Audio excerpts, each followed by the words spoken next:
pour moi, si vous voulez. Avec grand plaisir. À la fin.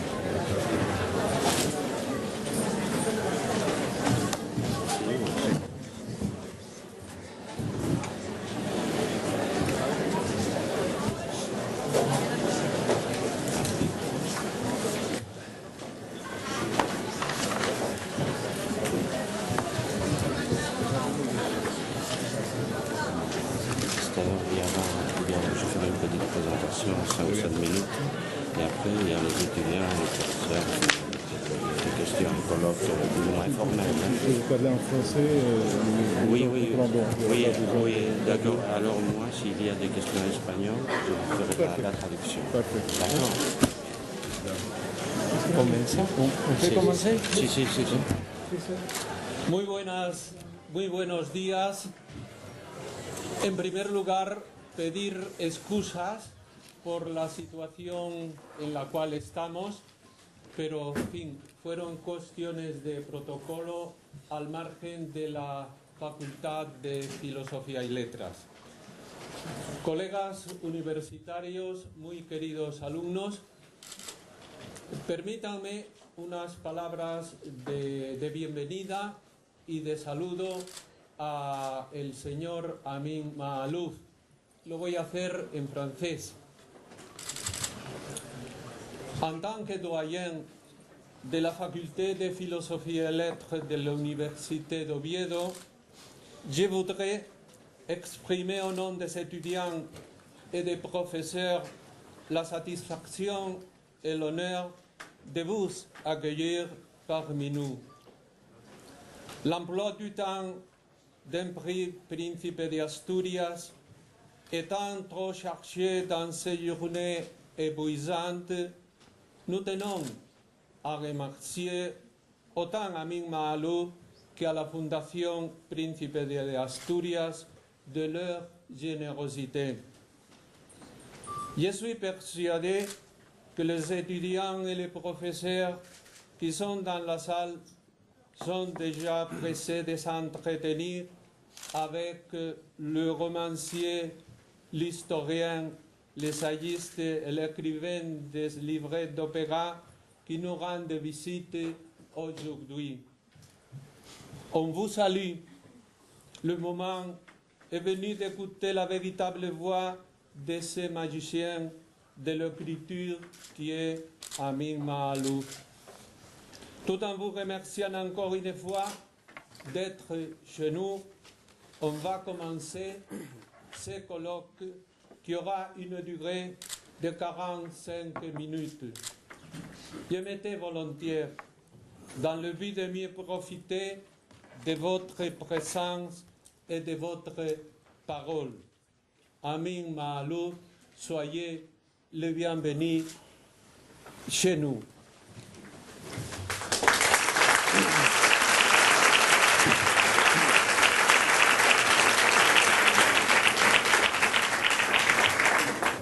Soyez deux fois le bienvenu, Amin Maalouf. Je reprends le propos de notre doyen pour vous dire merci de votre présence parmi nous. En effet, vous accueillir ce matin dans cette salle de classe est un honneur, un plaisir inattendu pour un professeur de littérature française qui ne pourrait pas se soustraire à une constatation de fait. Vous êtes, dans l'histoire de la Fondation, le premier prix Prince des Asturies des Lettres dont la production littéraire a été écrite en français. Hier soir, à Gijón, votre intervention a été placée sous le titre « Dans les frontières de la littérature ». Notre prétention ce matin, ou plutôt la mienne, ce serait de vous replacer, si j'ose dire, sur une scène un peu différente. À l'intérieur du pays de la littérature, un peu à la façon d'Alice dans celui des merveilles. Et je tiendrai à me demander si le pays qui vous convient le plus est celui de la littérature française, ou plutôt cette région plus vaste que l'on a l'habitude d'appeler la littérature francophone. Et ce serait peut-être une première ébauche de questions pour lancer ce colloque, celle de votre appartenance littéraire. Il se peut aussi que ces deux appartenances que je viens d'évoquer soient déjà dépassées ou démodées à l'heure actuelle. On aimerait bien connaître votre avis à ce sujet. Mais avant, il me faudrait revenir, avec votre permission, à une question originaire. Vous êtes né au Liban en 1949, 2 ans après la publication d'un livre fétiche ou charnière dans les lettres de l'Hexagone. Qu'est-ce que la littérature de Jean-Paul Sartre? Dans les années 60, et je vous prie de m'excuser de tant de vitesse à parcourir le siècle, la question sartrienne était devenue, dans les chapelles critiques parisiennes, que peut la nausée devant un enfant qui meurt de faim? Le nouveau roman étant arrivé en France, la question a été reformulée en ces termes: que peuvent les arbres dans les livres face aux arbres de la réalité? Jean Ricardou avait répondu que le grand avantage des arbres livresques, c'était qu'aucune forêt n'en connaissait pas les racines. Et arrivé à ce point de mon intervention, le moment est venu de convoquer votre propre texte à cet endroit où vous écrivez justement que vous n'aimez pas le mot racine. Et je vous cite: « D'autres que moi auraient parlé de racine. Ce n'est pas mon vocabulaire. Je n'aime pas le mot racine, et l'image encore moins. Les racines s'enfouissent dans le sol, se contorsionnent dans la boue, s'épanouissent dans les ténèbres. Elles retiennent l'arbre captif de la naissance. » Vous avez écrit dans l'incipit d'origine. À l'opposé des arbres, vous aimez mieux les routes, qui n'émergent pas du sol au hasard des semences. Vous avez écrit que vous aimez les routes parce que, comme nous les hommes, elles ont une origine, mais même si elle est illusoire, la route n'ayant pas de véritable commencement, son origine étant insaisissable, puisque à chaque croisement se sont rejointes d'autres routes qui venaient d'autres origines. C'est grâce à ce texte que moi, lecteur, je pus mieux comprendre d'ores et déjà les propos un peu énigmatiques du narrateur à la fin de Le Rocher de Tanios, votre roman primé par les concours. Ma montagne est ainsi: attachement au sol et aspiration au départ, lieu de refuge, lieu de passage, terre du lait et du miel et du sang. Ni paradis, ni enfer, purgatoire. La route, ainsi conçue, étant liée chez vous au départ et à l'aventure, ce qui me paraît assez compréhensible, va être associée aussi à la légende, ce qui me semble un peu paradoxal, ou en l'occurrence un noyau ou une source de littérature. C'est vous qui avez écrit, et je me permets encore une fois de revenir sur quelques phrases du début de votre livre Origine. Je m'identifie à l'aventure et aussi aux légendes. Comme pour les Grecs anciens, mon identité est adossée à une mythologie que je sais fausse et que néanmoins je vénère comme si elle était porteuse de vérité. Le narrateur de Le Rocher de Tanios disait à peu près la même chose de façon très nette. Quand j'avais cru atteindre le cœur de la vérité, il était fait de légende. Seriez-vous donc en disposition d'accepter que votre espace littéraire est plutôt celui de la légende, que les petites vérités ont peut-être cessé de vous intéresser, et pourtant, vous savez comme moi que beaucoup de lecteurs aiment chez vous ce penchant incontournable du côté de l'engagement, du côté du petit fait vrai, comme disait Stendhal, ou pour tout dire, du roman miroir capable de réécrire l'histoire et la vie de façon plus véritable. Il faut que je finisse et que je précise. Qu'est-ce que l'engagement pour vous d'un écrivain aujourd'hui? Faites-vous partie des écrivains dits engagés? Une autre façon, si vous voulez, de reformuler la question sartrienne, qu'est-ce que la littérature pour vous elle servirait à quelque chose dans ce monde révolu, et ne parlons pas de la France particulièrement révolue en ce temps, mais de la planète globale, dans ce 21e siècle que vous avez nommé le premier siècle après Béatrice, dans lequel beaucoup de migrants et d'exilés continuent à parcourir les routes que vous avez déclarées tant aimées. Bon, je vous remercie. Excusez-moi si j'ai un peu abusé de mon tour de parole et de votre patience. Bon, une première fois.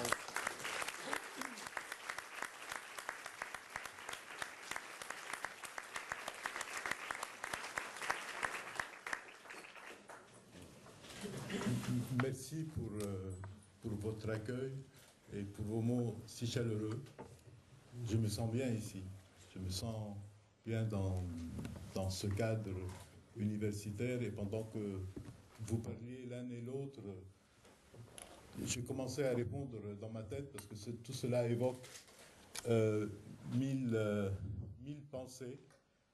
Je ne vais pas tout dire tout de suite, mais je vous donne les choses qui me viennent d'abord à l'esprit. Moi, j'ai quitté un pays pour m'installer dans un autre. Je suis et je resterai toute ma vie entre deux pays, entre deux sociétés. Et j'ai pris l'habitude de dire, et c'est exactement ce que je sens, que ma première patrie, c'est la littérature. Je crois que si j'ai émigré vers la littérature. Et c'est là que je me sens véritablement chez moi. Je crois que la littérature est aujourd'hui plus importante qu'à aucun autre moment dans l'histoire.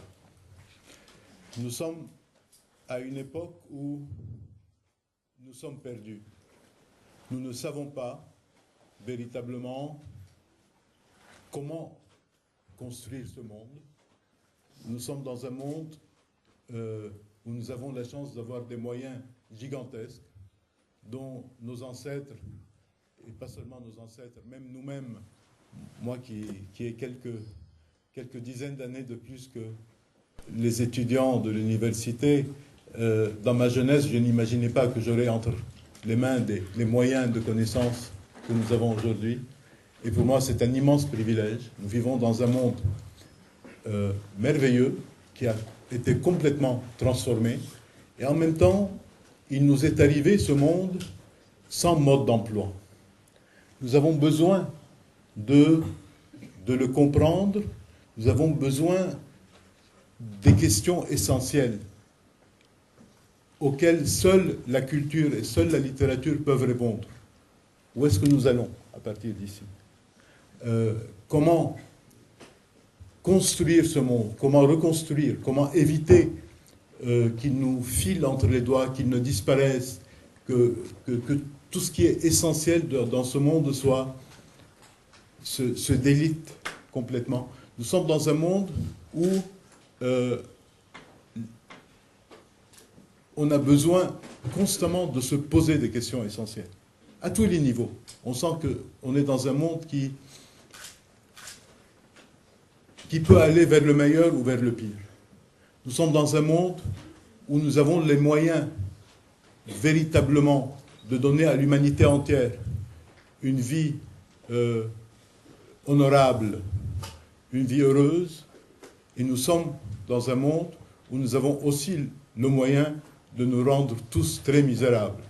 Et je pense que la question fondamentale, c'est la question de la destination. Où allons-nous? Quel monde nous voulons construire? Quelle civilisation nous voulons construire?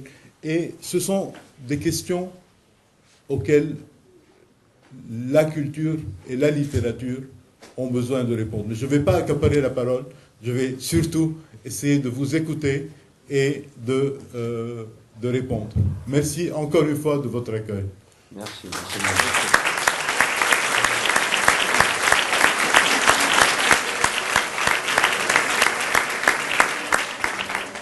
Bon, maintenant c'est votre tour de parole. Es el turno para preguntas. Si se pueden hacer en francés, pues muy bien. y pero que nadie se prive de hablar o de preguntar si lo hace en español, porque yo le traduciré a Amin Malouf la pregunta. Alors donc, une première question d'un étudiant. Oui. Monsieur Malouf, je voudrais premièrement vous remercier d'être venu ici en tant que représentant des étudiants de la faculté de philosophie et lettres. Et bon, je voudrais vous poser des questions sur votre essai, Identidades Asesinas, que j'ai lu ce jour. Et je voudrais vous poser particulièrement des questions. La première concerne votre personnalité.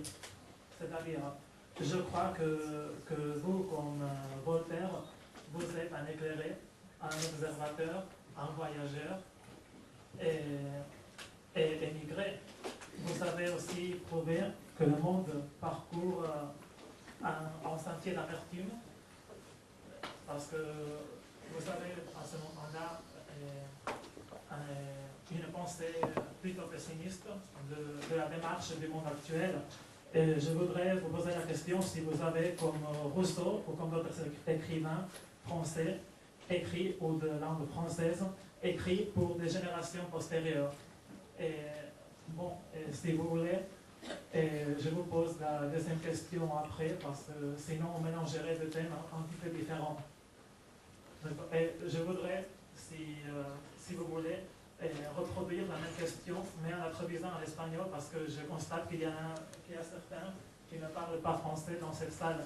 Oui. Alors, bueno, decía el señor Malouf que muchas gracias por haber venido como representante de estudiantes y que, bueno, le preguntaba que usted, como Voltaire, es un ilustrado, viajero, observador y emigrado. Usted ha también mostrado la teoría de que el mundo se encuentra recorriendo un sendero de amargura. Y le quería preguntar si usted, como Rousseau, ha escrito en cierto modo para las generaciones posteriores, para las generaciones venideras.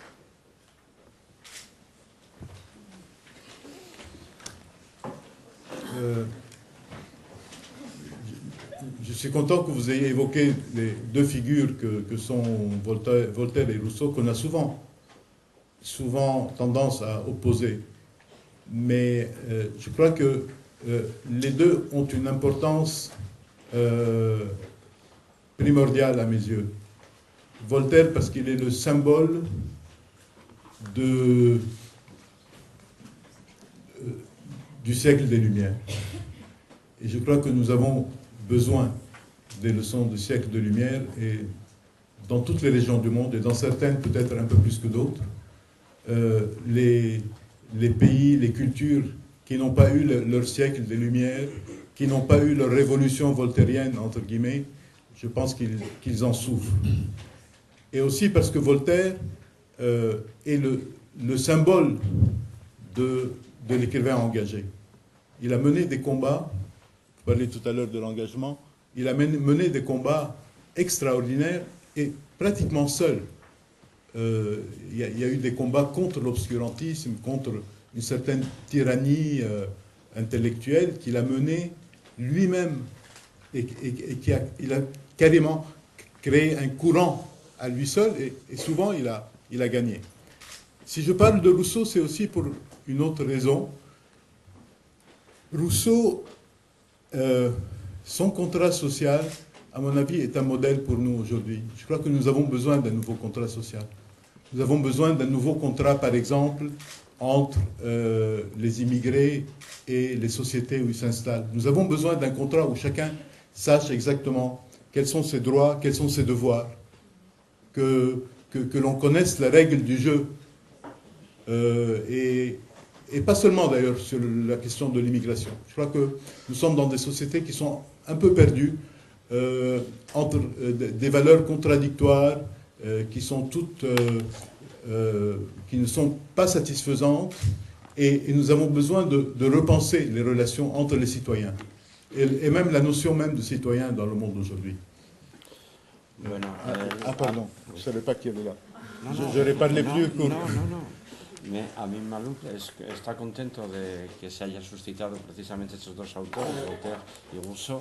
Voltaire representa el siglo de las luces, la revolución volteriana, y es símbolo, sí, y que es el símbolo, gracias, y es símbolo del escritor comprometido que habíamos suscitado en la presentación. Respecto a Rousseau, Rousseau para él es sobre todo el representante del contrato social y tenemos la necesidad, según él, de un nuevo contrato social, sobre todo para los emigrantes que deban conocer las reglas con las que se juegan. Deuxième question.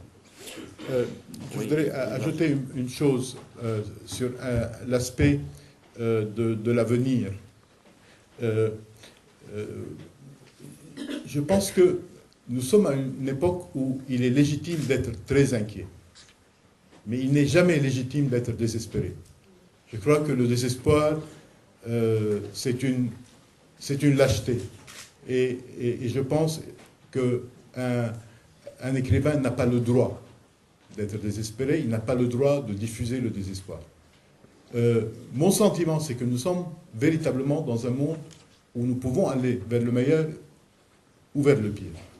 Je suis parfois, souvent inquiet. Je me dis qu'il est possible que nous soyons à une époque où, peut-être pour la première fois depuis très longtemps, nous ne sommes pas sûrs que la génération qui viendra après nous vivra mieux que nous. Jusqu'aujourd'hui, notre génération vivait toujours mieux que les générations d'avant. Et aujourd'hui, nous sommes dans un monde où il y a beaucoup de difficultés. Et on doit véritablement faire un effort de repenser le monde, de repenser les relations qu'il y a aujourd'hui dans le monde, pour nous assurer que nos enfants vivront non seulement aussi bien que nous, mais mieux que nous, parce que c'est ça le progrès. Le progrès, c'est d'être sûr que nos enfants vivront mieux que nous. Et c'est un combat difficile, mais c'est un combat qui n'est pas perdu. C'est un combat qu'il faut mener aujourd'hui. Hay que mirar hacia el porvenir y no es legítimo mirar con desesperanza. Él se plantea cómo vivirán las generaciones próximas y no es evidente que las próximas generaciones de nuestros hijos vivan mejor que nosotros. Hay que plantear el porvenir como un combate. Deuxième question. Bon, merci beaucoup. Et la deuxième question concerne un point où je ne suis pas exactement d'accord avec vous. Bon, dans la plupart des cas, je partage votre vision du monde dans cet essai, mais il y a un exemple en particulier d'un homosexuel italien que vous avez mis dans votre ouvrage. Et bon, pendant la Deuxième Guerre mondiale, aucune horreur ne fut épargnée. C'est-à-dire, croyez-vous vraiment qu'un homosexuel peut oublier tous ces événements, toute cette persécution-là, et toute cette horreur, et récupérer son identité nationale? Vous croyez qu'il serait capable de la revaloriser? Parce que la question exactement serait comment retrouver son identité nationale si certains pays, comme la France, l'un des plus avancés de l'Europe en matière sociale, n'a reconnu la déportation homosexuelle jusqu'en 1995, et même dans d'autres pays, il n'y a pas eu de revendication pour gagner cette reconnaissance de l'horreur vécue, et cette reconnaissance pour avoir de nouveaux droits, les droits qui ont été reniés pendant si longtemps, et dans un sujet pour une communauté souvent oubliée, trop souvent négligée. C'est-à-dire, comment croyez-vous que c'est possible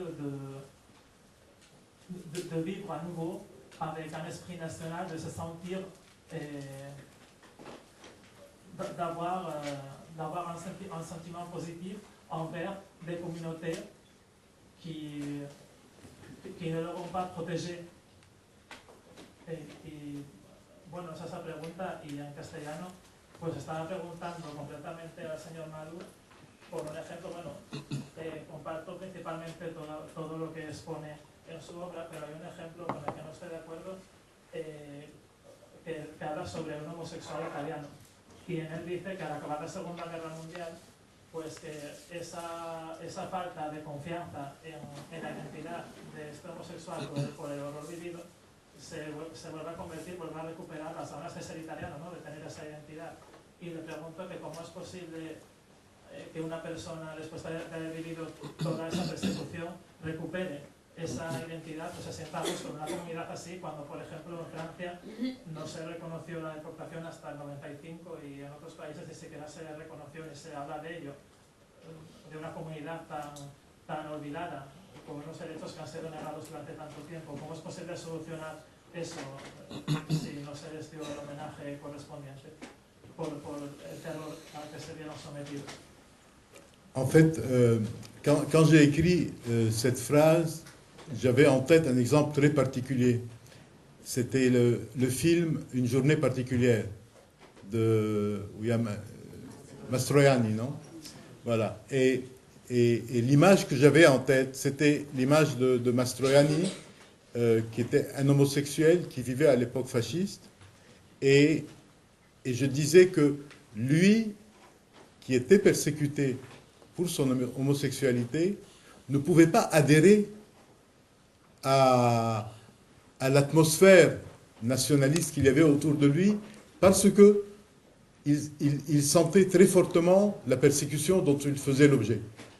Et c'est essentiellement cela que j'ai voulu dire. Et c'est vrai que quand on est soi-même persécuté au sein d'un pays, on ne peut pas s'identifier à ce pays, ni souhaiter sa victoire dans une guerre.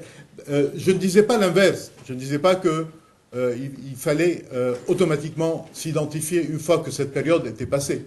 Mais je pensais, bon, il y a le cas de l'homosexualité, mais il y a aussi le cas des minorités. Bon, quelqu'un qui appartient à une minorité persécutée dans un pays ne peut pas s'identifier au pays tant qu'il est persécuté. Et je pense que c'est naturel. Aucun juif allemand ne souhaitait la victoire de l'Allemagne pendant la Deuxième Guerre mondiale, parce que lui, il faisait partie des victimes du nationalisme. Et donc,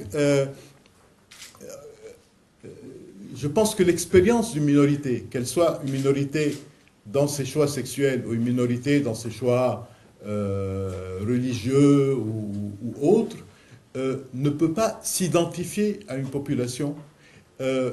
On a besoin de faire sentir aux minorités qu'elles font véritablement partie de la communauté nationale pour qu'elles puissent s'identifier pleinement.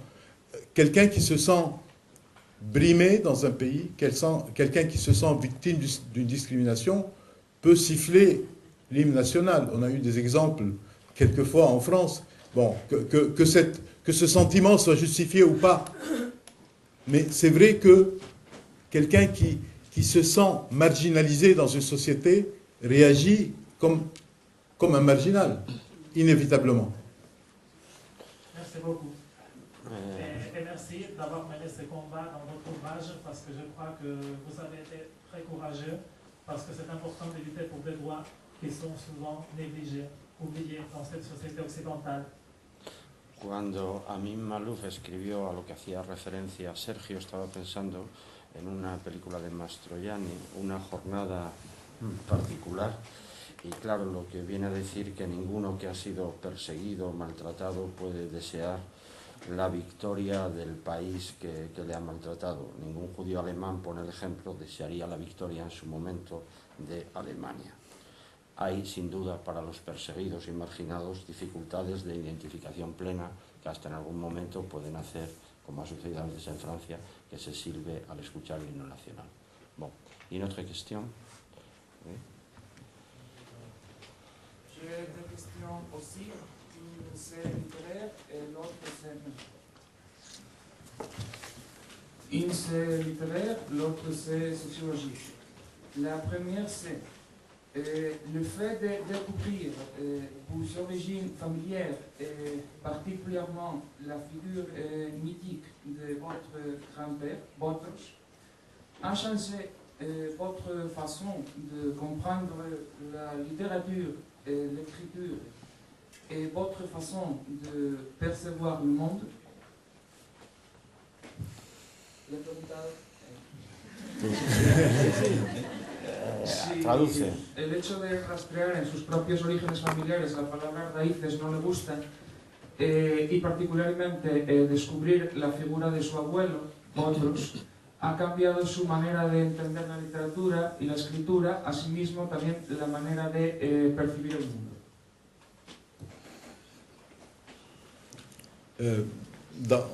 Dans mon histoire familiale, la figure de mon grand-père était très importante et en même temps très fantomatique. Mon grand-père est mort en 1924. Donc moi je ne l'ai évidemment pas connu, mais même mon père, qui lui est né en 14, ne l'a pas très bien connu. Parce que les dernières années, il le voyait très peu, il ne vivait pas exactement au même endroit. Et donc, c'est une figure fantomatique dans la famille. La seule personne qui l'a bien connu, c'était ma grand-mère, qui est morte à plus de 90 ans, dont j'étais très proche. Mais elle n'en parlait pas beaucoup, elle non plus. Pour elle, c'était une souffrance, parce qu'elle s'est mariée avec lui lorsqu'elle avait 16 ans ou 17 ans, et il est mort alors qu'elle n'avait que 28, 29 ans, et elle s'est sentie d'une manière ou d'une autre abandonnée avec 6 enfants alors qu'elle était encore jeune. Et j'entendais toutes sortes de choses à propos de lui. Par exemple, une chose étonnante, on me disait qu'il a écrit beaucoup de choses, et notamment des poèmes, mais on m'a toujours dit pendant toute ma jeunesse qu'on n'a rien gardé de ce qu'il a écrit et que tout a été perdu. Et il a fallu attendre 2001 pour retrouver les textes qui étaient préservés par ma grand-mère depuis donc presque 80 ans. Ils étaient préservés tels quels par ma grand-mère, et personne ne le savait et personne ne les avait jamais vus. Donc c'était extrêmement émouvant pour moi de retrouver subitement la personnalité de mon grand-père et de pouvoir raconter son histoire même à ses propres enfants qui l'ont presque pas connu et qui l'ont découvert à travers ce que j'ai trouvé dans les documents. Et puis il y avait la figure de son frère, qui s'appelait, peut-être que je dois m'interrompre et reprendre après. Vous êtes sûr? Oui, allez-y. La figure de son frère, qui s'appelait Gabriel, qui lui est parti s'installer à Cuba. Et ce qui était le plus émouvant pour moi et qui effectivement m'a fait découvrir des choses tellement profondes qu'elles m'ont fait peur, parce que j'entendais des choses que moi-même je pensais avoir imaginées, et en fait elles étaient déjà dites presque mot par mot, mot à mot, par mon grand-père et son frère. Tout le débat sur l'immigration. Mon grand-oncle, qui écrivait de la Havane en disant « Mais nous avons trouvé ici un pays pour nous », ça c'est 1904-1903, nous avons trouvé un pays pour nous, vous devriez tous venir ici. Mon grand-père essayait de faire de la culture du tabac au Liban, et son frère lui disait « Mais c'est là-bas que tu fais de la culture du tabac, nous sommes à Cuba, c'est ici qu'il faut venir cultiver du tabac et faire des cigares, etc. » Et il y avait tout un discours sur la nécessité d'aller retrouver un nouveau pays, dans un nouveau continent. Et mon grand-père avait l'autre attitude qui disait « Non, nous ne pouvons pas quitter notre pays, nous devons rester ici.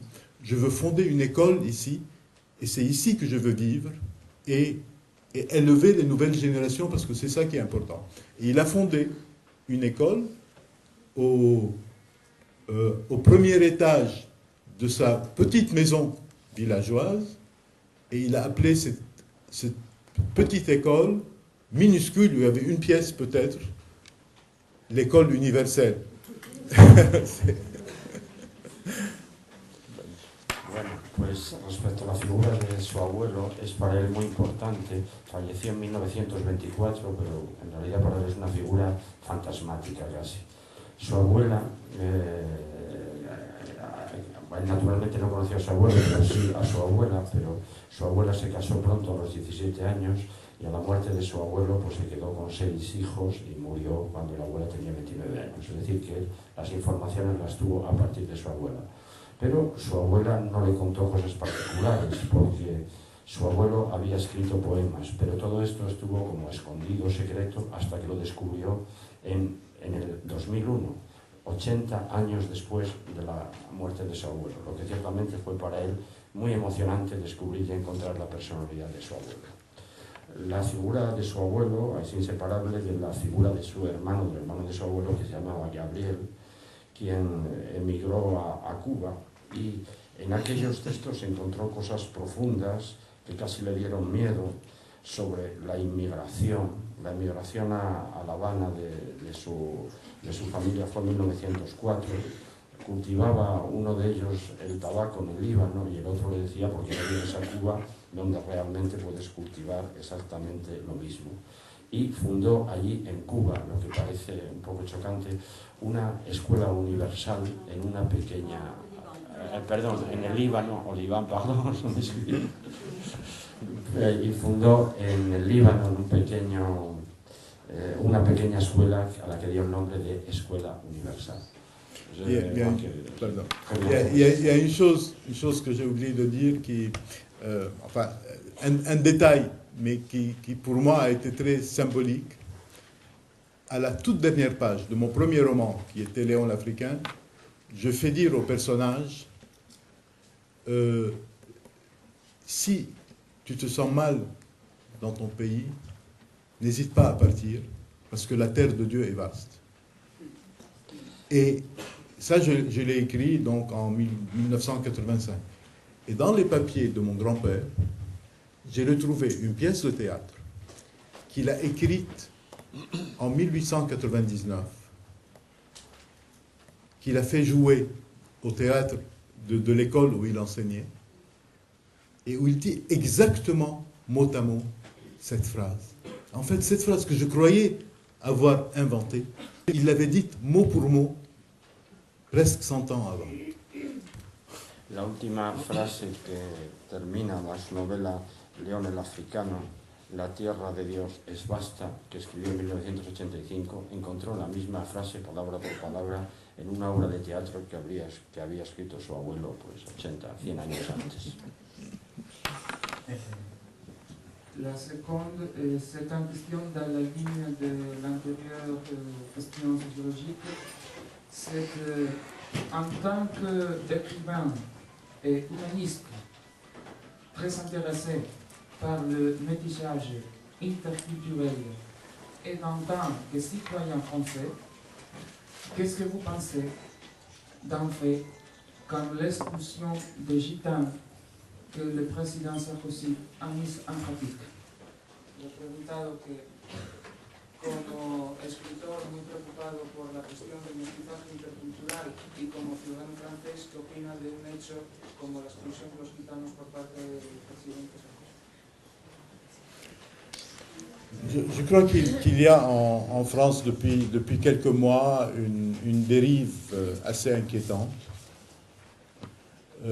qui est probablement due à des calculs politiques électoraux, mais ça ne la rend pas moins inquiétante. Je pense qu'il y a eu plusieurs événements, par exemple l'idée de retirer la nationalité aux personnes qui ont été naturalisées au cas où ils commettent telle ou telle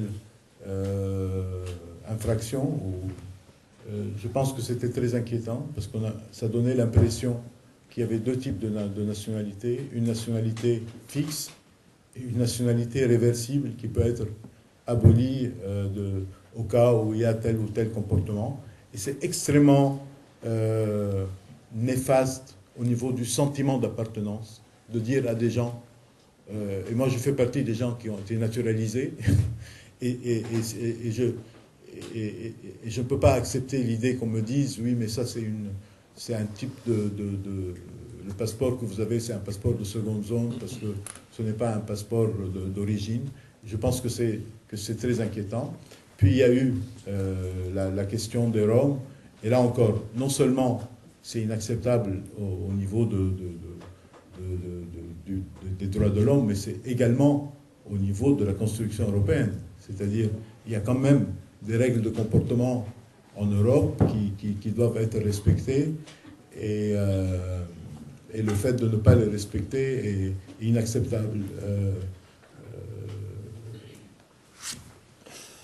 Bueno, para él es una cuestión, es una deriva muy inquietante de la política francesa, seguramente asociada a cálculos electorales políticos.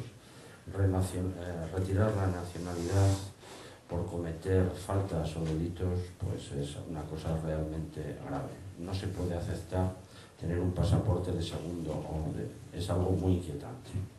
Los rumanos, esta expulsión de gitanos rumanos no se puede aceptar dentro de lo que llamamos la construcción de Europa. Bien, el tiempo pasa, teníamos 45 minutos, yo pediría una o dos cuestiones más y necesariamente hay que parar porque los premios Príncipe de Asturias tienen un horario muy rígido. Alors, deux questions. Vous, l'étudiante, Francisco, et ça s'arrête. Bien. Ahí, pasa el micrófono. Buenos días. Perdón por tener que hacer la pregunta en español. El español es una lengua. Bueno, yo creo que actualmente que se habla tanto de una globalización, pues me gustaría saber qué piensa usted de que si este concepto y esta tendencia a una identidad colectiva supone un progreso, una regresión hacia el objetivo que sería una paz universal, esa utopía. L'objectif de la paix universelle, si la globalisation est un progrès ou plutôt c'est du retard, c'est le contraire. Dans le but de la paix universelle, la globalisation.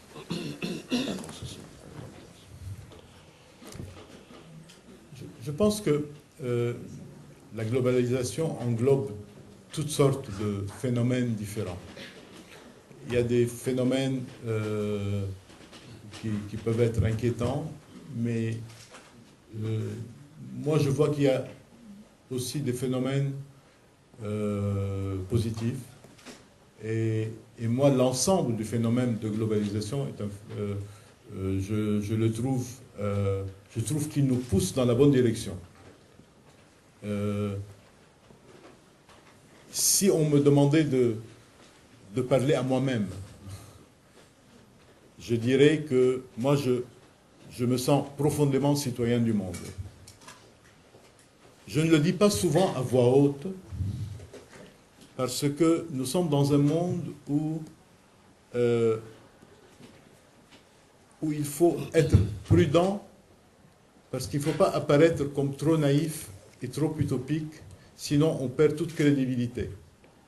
Et je crois que nous sommes à cette étape, nous sommes à une étape où il est difficile de dire je suis citoyen du monde ou je voudrais être citoyen du monde, parce que les mentalités ne sont pas prêtes à ça.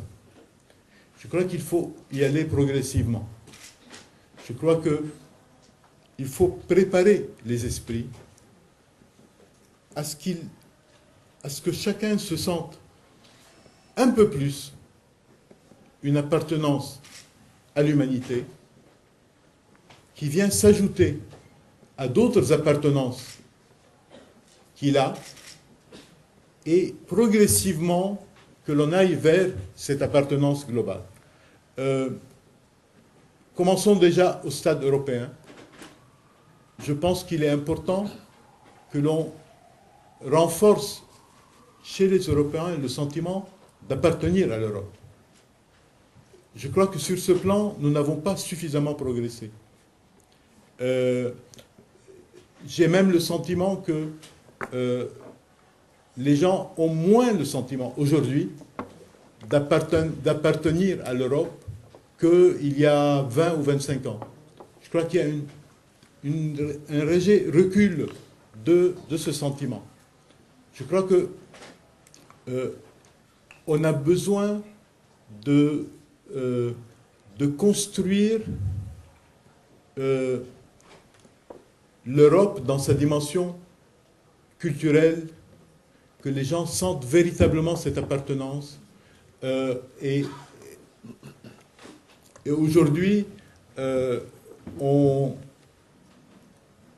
a laissé se développer l'idée, et c'est la faute de tout le monde, je pense que c'est la faute des gouvernements de droite et de gauche, on a laissé se développer l'idée que l'Europe était une sorte de bureaucratie installée à Bruxelles et qui nous oblige à faire ceci et cela. Et toutes les décisions impopulaires qu'on doit prendre, on dit ce n'est pas notre faute, c'est la faute de l'Europe. Et les gens ont une vision moins idéalisée de l'Europe. Je me souviens quand je suis arrivé en France, il y a plus de 30 ans, dès qu'on disait Europe, les gens, on sentait que leur visage s'éclairait. C'était un mot magique, l'Europe. Et aujourd'hui, on a laissé un peu se perdre cette magie. Et donc, je crois qu'il faut aller progressivement vers une appartenance de plus en plus large. Mais ma conviction profonde, c'est que le monde doit devenir une vaste nation plurielle et que notre sort à tous est de plus en plus lié. Tous les dossiers importants que nous devons régler sont des dossiers qui ne peuvent être réglés qu'au niveau de l'humanité entière. La globalización engloba fenómenos diversos, pero él cree que la globalización va en una buena dirección. Sentirse ciudadano del mundo y poderlo decir en voz alta es importante. De todas las maneras, no conviene perder de vista que decirlo así quizás puede sonar a inocente y se puede perder credibilidad. Es difícil decir soy ciudadano del mundo, pero la tendencia es en esa dirección. Hay que de todos modos esperar para decir esto con toda la fuerza, asumir las diversas pertenencias de cada uno, la pertenencia europea en particular. Y en este sentido hay que tener muy en cuenta que conviene, es necesario desarrollar la Europa cultural, porque si no muchas veces se tiene el sentimiento de que se ha desarrollado la burocracia de Bruselas, la burocracia europea, pero se ha perdido la magia de la palabra Europa que él encontró al llegar a Francia. Él cree en un mundo plural y vasto y reunido. Francisco, dernière question. Ah, il y a encore une, mais si ce sont des questions très brèves. Dos últimas preguntas muy breves. J'essaierai de faire des réponses brèves aussi. Merci. Bien, dos preguntas entonces breves y tenemos que finalizar. Je reviendrai rapidement à la belle image de la maison universelle, de l'école universelle dont vous avez parlé. Votre littérature est en tension, on pourrait dire, parce que tout le temps, chaque fois qu'on lit l'une de vos œuvres, entre deux idées maîtresses. D'une part, l'universalisme, on pourrait dire, et d'un autre côté, l'identité. Et au cœur de ces deux idées se trouve la langue, en fait. Alors, bien entendu, la langue exprime l'identité d'un côté, mais peut tendre également vers l'universalisme.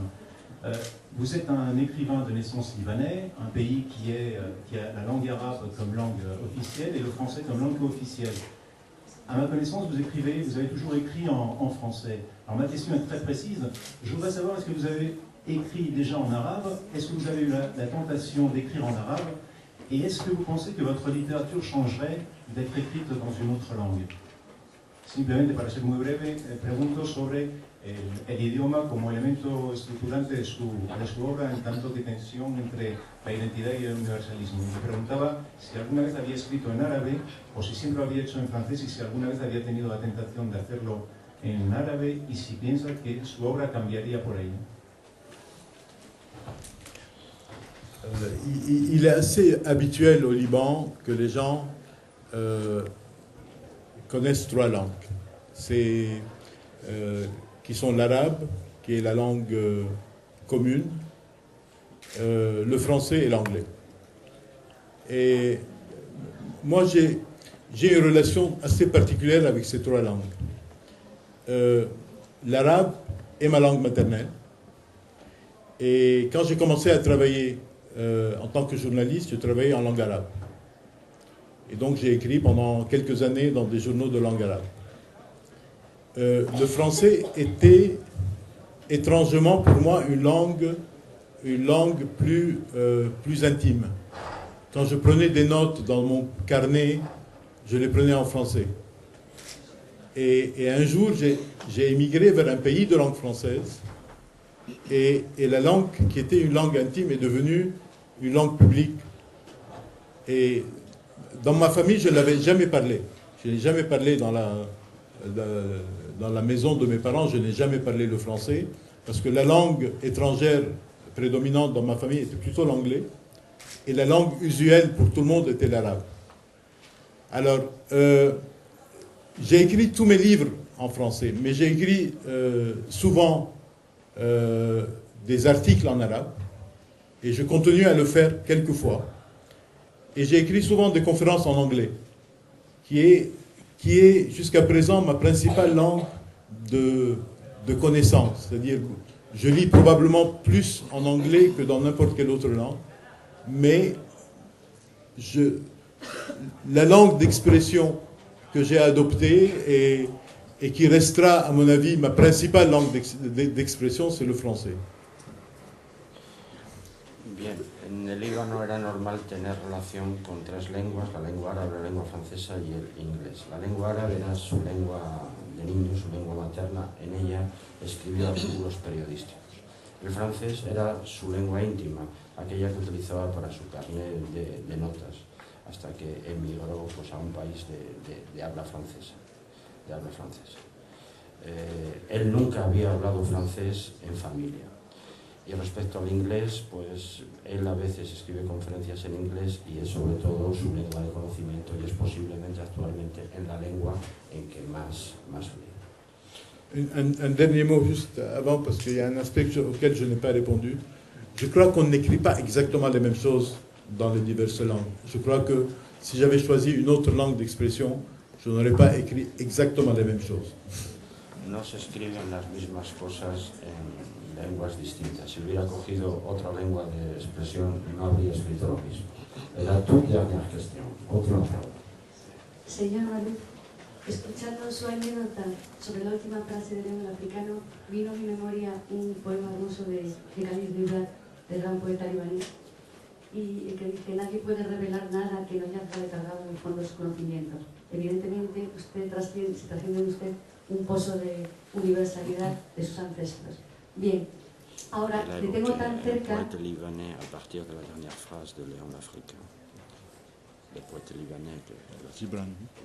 Le tengo tan cerca que no puedo dejar de abusar de su amabilidad y pedirle cosas. Entonces, si yo fuera el Principito, me interesaría mucho de usted saber cuál es su sabor favorito de helados. S'il était le petit prince, on vous demande quel est votre saveur préférée de glace. Si elle était le petit prince, elle vous demanderait quelle était votre saveur préférée de glace. Pero como tristemente soy bastante mayor, Elle est déjà âgée, elle n'est pas le petit prince. Usted ha dicho, y comparto por supuesto, su clarividencia, solamente la educación va a salvar este mundo y la literatura tiene que dar una respuesta.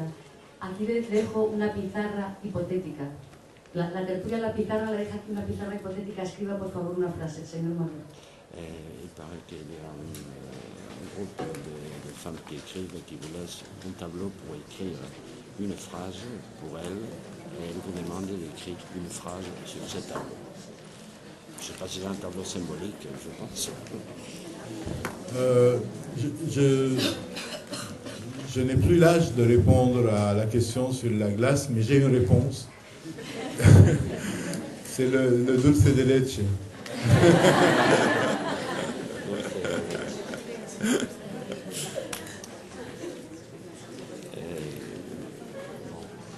Et si je devais écrire une phrase, ce serait difficile, parce que quand on a passé sa vie à écrire, c'est toujours difficile de prendre une seule phrase. Je dirais simplement, il faut assumer l'ensemble de ses appartenances et laisser les autres aussi assumer toutes leurs appartenances. Su frase sería asumir el conjunto de las pertenencias y dejar que los otros también la asuman. Une fois de plus, Monsieur Malaf, je vous remercie au nom de la faculté de philosophie et lettres, de notre étudiant, de nos professeurs, d'être ce matin chez nous. Merci beaucoup. Merci à tous de votre accueil.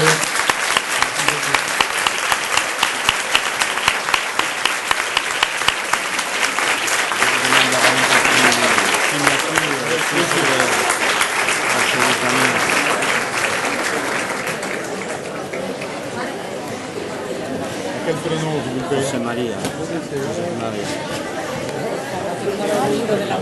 Ah, muy bien.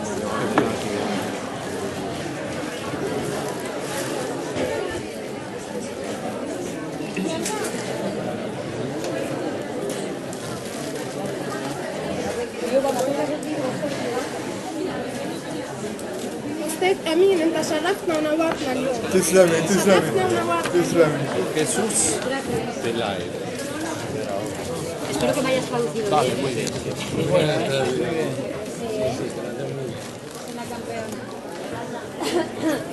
No lo pidió antes, hombre. Eso soy el decano. Por eso, si yo soy el decano, los tengo todos firmados.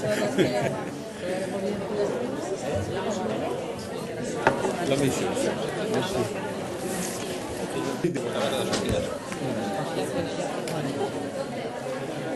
¿Aquí dónde le firmaste? ¿Aquí? Aquí.